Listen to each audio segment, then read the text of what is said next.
As we head into the new year, first up on the docket are Tuesday's Senate runoff races in Georgia. Incumbent Republican Senators David Perdue and Kelly Loeffler are hoping to fend off challengers Jon Ossoff and Raphael Warnock to retain control of the Senate. Could be crucial for markets. For more, I'm joined by Tony Fratto. He's the founding partner at Hamilton Place Strategies and former White House Deputy Press Secretary under President George W. Bush. He's also a CNBC contributor. Tony, it's good to see you. And I mean, let me just start with what is the latest, whether you want to call it odds, thinking, the whispers about what's going to happen on Tuesday. I saw some pretty big lines in Georgia today. Yeah, look, obviously the early voting is another theme down there that we're going to see. I think that's closing. I think tomorrow is the last day for early voting down there.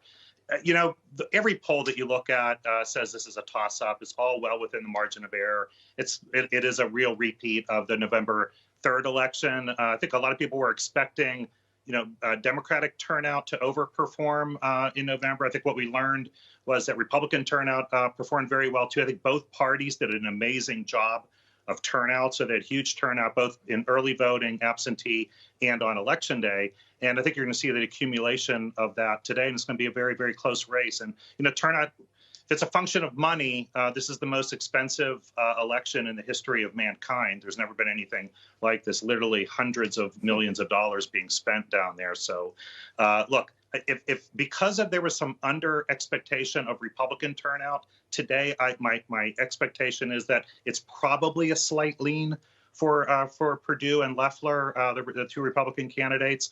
But that's these are guesses at this point, Kelly. Yeah, and we've got so much at stake as well. I mean, it is interesting to me that we don't see the markets moving more on whatever you want to call it, the polls, the odds, maybe because the polls are untrustworthy and there's not a whole lot else to look to. Maybe because, like you said, it is just a straight toss-up, so we have to wait and see the outcome. But, a Democrat versus Republican-controlled Senate would seem to make a big difference in terms of President Biden's agenda and what gets done on COVID, along with a host of other issues. It's not a blue wave, obviously, but still a Democratic control of now the presidency and the Senate would be much more significant than if it's split, right? Very much so. I think we actually have an example of that in live time this week, even just with the $2,000 top up in the COVID relief bill. There's no question, even if Democrats had control of the Senate, you would see that $2,000 top up on the floor today. So the majority leader of the Senate is able to control what goes on the floor and in what ways it goes on the floor. And, so Leader McConnell chose to pair it with some other pieces of legislation that Democrats aren't going to want to vote for. So controlling the floor is super important.